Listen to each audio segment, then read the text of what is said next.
Hello guys, तो कैसे हो आप सभी लोग। उम्मीद करता हूँ जो भी पढ़ाई वढ़ाई या जो भी हासिल कर रहे हो वो बढ़िया चल रहा होगा। आज की वीडियो में मैं दिखाने वाला हूँ तो मैं अपनी डायरी, अपनी जेईई डेज़ की डायरी, इसमें मैं बेसिकली अपनी स्ट्रेटजी वगैरह बनाता था। स्ट्रेटजी मतलब प्लानिंग करता था कि कौन से दिन कौन सा चैप्टर करना है, या कौन सा चैप्टर कब पढ़ना है, कौन से चैप्टर छोड़ने हैं, कौन से चैप्टर इंपॉर्टेंट्स हैं।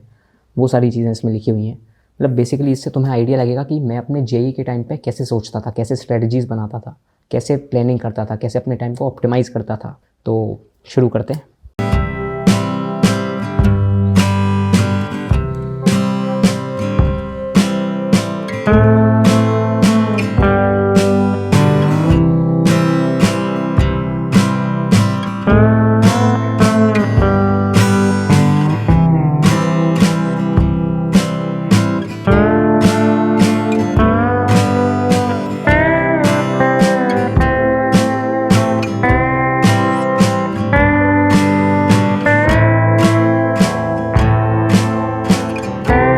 तो सबसे पहले तो हमारे पास है ये chapter wise day wise planner दिसंबर 2022 का।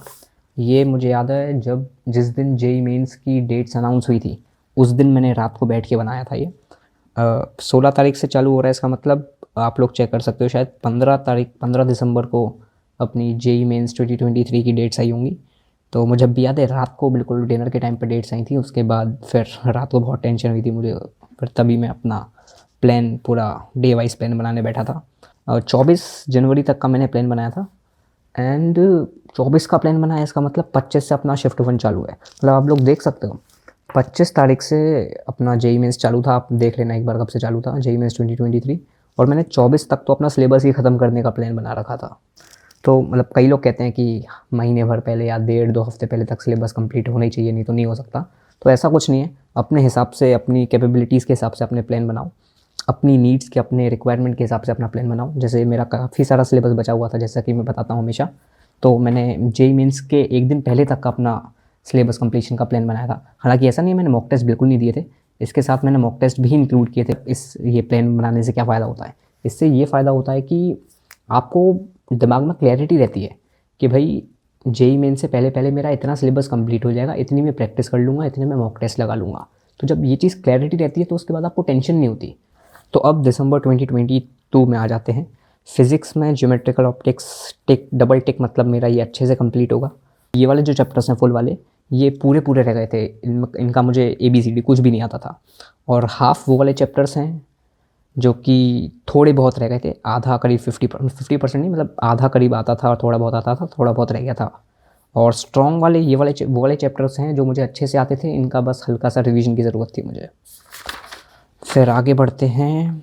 यहाँ पे मैथ्स का भी सेम चीज़ है। इसके बाद वेरी वीक, मतलब समझ ही गए तुम, नाम से ही समझ आ रहा है, बहुत ज़्यादा कमज़ोर हैं चैप्टर्स। कोनिक्स तो मुझे अब भी याद है, मैं पूरा छोड़ के गया था, लगभग पूरा ही छोड़ के गया था।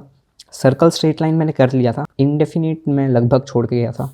डेफिनेट भी मैं लगभग छोड़ के गया था। ITF तो पूरा छोड़ के गया था भाई, ITF तो बहुत बेकार लगता था मुझे।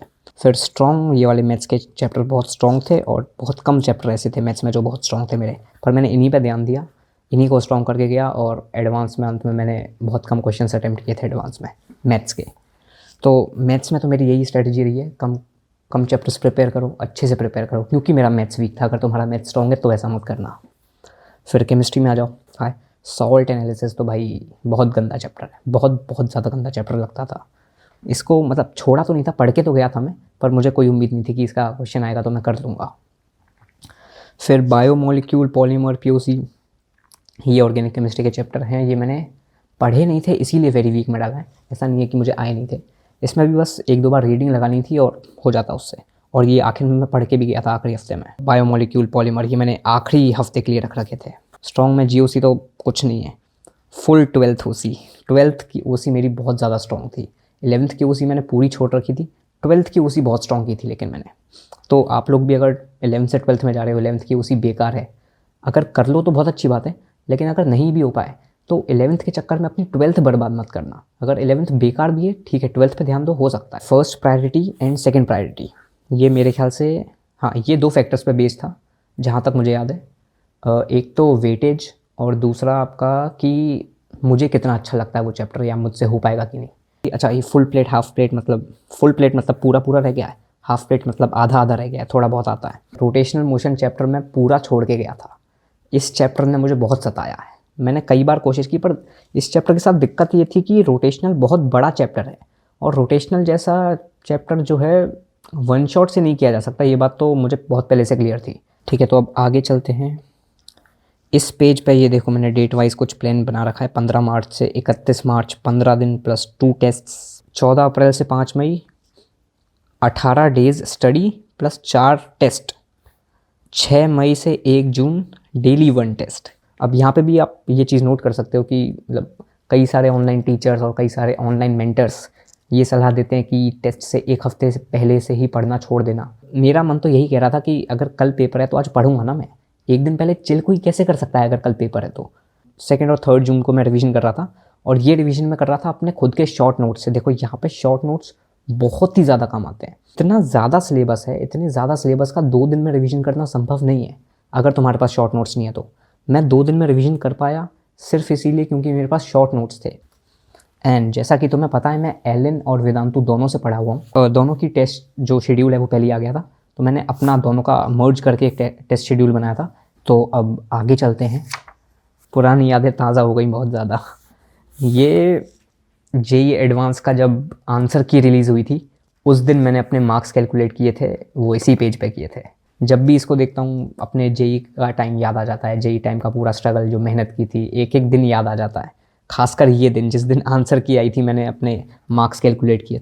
फिर आगे चेक किया, जैसी फिज़िक्स पूरी चेक हुई ना, मैं बहुत खुश हो गया था। 15 क्वेश्चन अटैम्प्ट किए और उनमें से 15 में से 13 क्वेश्चन सही हैं जो अटैम्प्ट किए, सिर्फ 2 गलत हैं। उनमें से एक में 0 है, एक में -1 की मार्किंग है। तो मतलब फिजिक्स तो मैंने फोड़ के रख दी थी, और मुझे पता था कि फिजिक्स में बहुत अच्छे मार्क्स आने वाले हैं। और उसी साइड दूसरे हाथ पे अपने पास मैथ्स है, जहाँ पे मैंने क्वेश्चन अटैम्प्ट ही नहीं किए थे। मैंने गिनती के कितने 1 2 3 4 गिनती के 4 क्वेश्चन अटैम्प्ट करके आया था मैं मैथ्स के पेपर 1 में। पर मुझे इतना कॉन्फिडेंस तो था कि कट ऑफ तो आराम से क्लियर हो रहा है। एंड केमिस्ट्री मीडियोकर थी, ठीक ठाक गई थी। आगे चलते हैं। तो यहाँ पे पेपर 2 के मार्क्स हैं अपने। पेपर 2 में फ़िज़िक्स अच्छी गई थी, ऑब्वियसली अच्छी जाएगी, लेकिन केमिस्ट्री में इस बार मैंने थोड़ा और ज़्यादा अच्छा किया। जैसे ही पेपर 1 हुआ था उसके बाद मैं खुद को यही कह रहा था कि केमिस्ट्री काफ़ी ज़्यादा स्कोरिंग होती है, मैं इसमें और गेम अप थोड़ा कर सकता हूँ। तो ज़्यादा क्वेश्चन अटैम्प्ट किए, ज़्यादा मार्क्स मिले। टोटल 32 फिज़िक्स के बराबर ही मार्क्स आए इसमें। तो मैथ के तो वही हाल है, आप देख ही सकते हो। इसमें भी गिनती के 1 2 3 4 5 क्वेश्चन, गिनती के 5 क्वेश्चन अटैम्प्ट किए। पर एक्यूरेसी बहुत अच्छी है मैथ्स में, क्योंकि मैथ्स में क्वेश्चन सिलेक्शन बहुत ज़्यादा इंपॉर्टेंट होता है। गलत क्वेश्चन में फंस गए तो बहुत ज़्यादा टाइम वेस्ट होता है। तो क्वेश्चन सिलेक्शन अच्छे से किया, जितने क्वेश्चन अटैम्प्ट किए सही किए। सो आई होप ये वीडियो तुम्हें पसंद आई होगी, तुम्हें आइडिया लगा होगा कि मैं अपने जेई के टाइम पे कैसे सोचता था, कैसे स्ट्रेटजीज़ बनाता था, कैसे प्लान करता था चीज़ों को, कौन सा चैप्टर कब करना है, कितने चैप्टर करने हैं, कैसे इंपॉर्टेंट चैप्टर्स को मैं डिवाइड करता था फर्स्ट प्रायोरिटी सेकेंड प्रायोरिटी में। और मतलब सारी चीज़ों का तुम्हें आइडिया लग गया होगा। और लाइव स्ट्रीम्स वगैरह में और वीडियोस में मैं जितनी भी एडवाइसेस वगैरह देता हूँ, उन सब की झलक भी तुम्हें इस डायरी में, मेरे नोट्स में, स्ट्रेटजीज़ में दिख गई होगी। जो भी चीज़ें मैं बताता हूँ वो सब मैं अपने टाइम पे अप्लाई कर चुका होता हूँ। ट्राइड एंड टेस्टेड चीज़ें, वही सब चीज़ें तुम्हें बताता हूँ।